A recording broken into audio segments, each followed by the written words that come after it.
Good afternoon. Today is the 29th of February and I'm at Kelsey Media in Peterborough because we've just done the exchange of this wonderful 1991 Rover 216 SLi Automatic. Mr Miller, who has been using this as a company car at Classics World magazine, couldn't make it today, so Mr Sam Skelton, one of his colleagues, has been helping with the paperwork and things.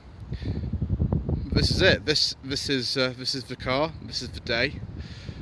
And to be honest, I couldn't be happier. This is an extraordinary car. I used to have a 1995 Rover 216 SLi Automatic a few years ago.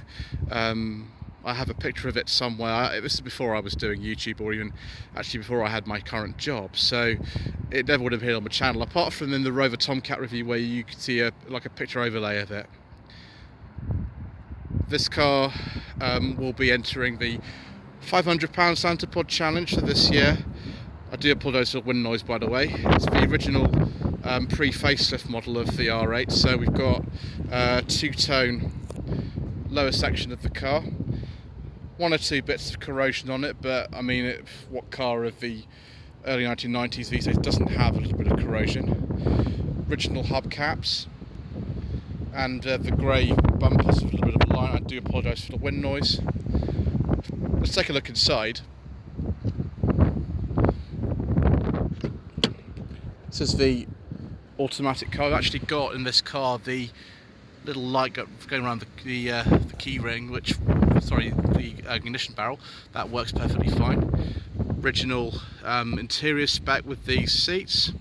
Lots of light in here because we've got the electric sunroof, the control of which is, oh no, sorry, it's not electric, it's a manual sunroof in this one. The later ones were electric like mine. One of the things that the car that I had this one doesn't is height adjustable driver's seat.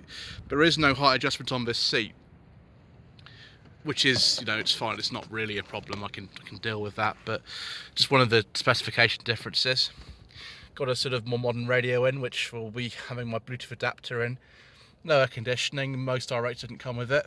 The clock actually works, which is amazing. It's not very bright, you can't see it very well, but it does work. The obligatory T-shelf in an R8, along with some wood, which has just been, some of it have been done by Mr Miller.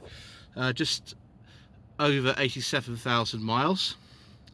The switch for the electric sunroof would actually be just here if it had an electric one, but it's got a manual one. Lovely little coin tray. Electric mirrors.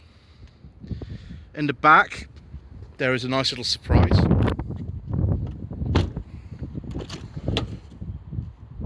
We've got the original stereo in for the car down there.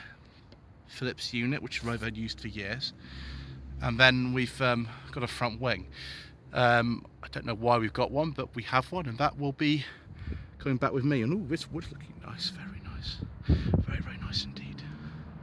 So as you can tell, I'm quite a happy person at the moment. So I've just opened the boot with the key. It's one of the ways you can open it. We've got other bits and pieces in here. For some reason we've got random belt that doesn't actually fit with this car. Don't know why that is here. Strange aerial thing. Don't know why I've got one. The aerial on this car looks okay to me. And some oil and some cloths. Thank you, Mr Miller. Filler. One of the things I've noticed about this car straight away is about the boot latch. I think has been replaced or repaired at some point. It actually drops properly. Mine never did. There you go, it just drops nicely.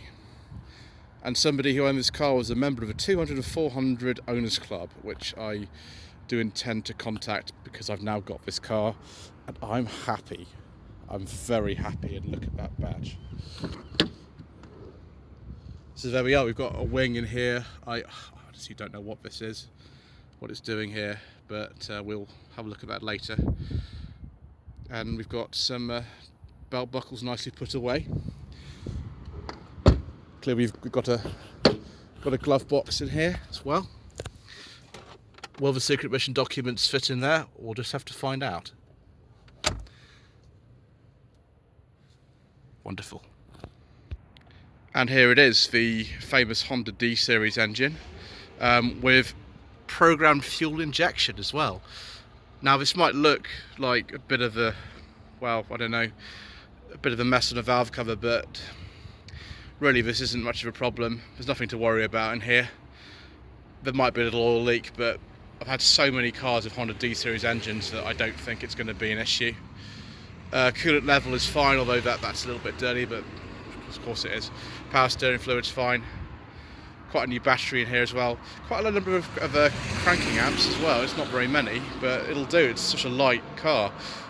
This is the single overhead cam version of the D series engine, which generates something in the region of 110 horsepower. I've been for a little drive in it, and from what I can gather, it seems pretty good. So there we are. Someone's even greased the bonnet latch for me. Thanks once again, Mr. Miller. Villa. What used to happen with some of these cars is that the facelift grille was put on the front. This is the sort of aero style earlier car. I could, if I wanted to, put the plastic grille on the front, but I'm not going to because it would harm the originality of the car. And yes, I am ecstatically happy. I mean, this isn't a perfect car. This car cost me less than £500. Mr. Miller seems to have been pretty happy with it, and so am I. So there we are, viewers. Don't forget to subscribe to the channel for more updates on this car. And in April we'll be going to Santa Pod, which should be fun. It'll be an absolute laugh. There are other cars that have entered as well, as I've mentioned before. And also got a Facebook page, facebook.com/Lloyd Vehicle Consulting. Don't forget to like this video and to leave a comment below. And thank you ever so much indeed once again for watching.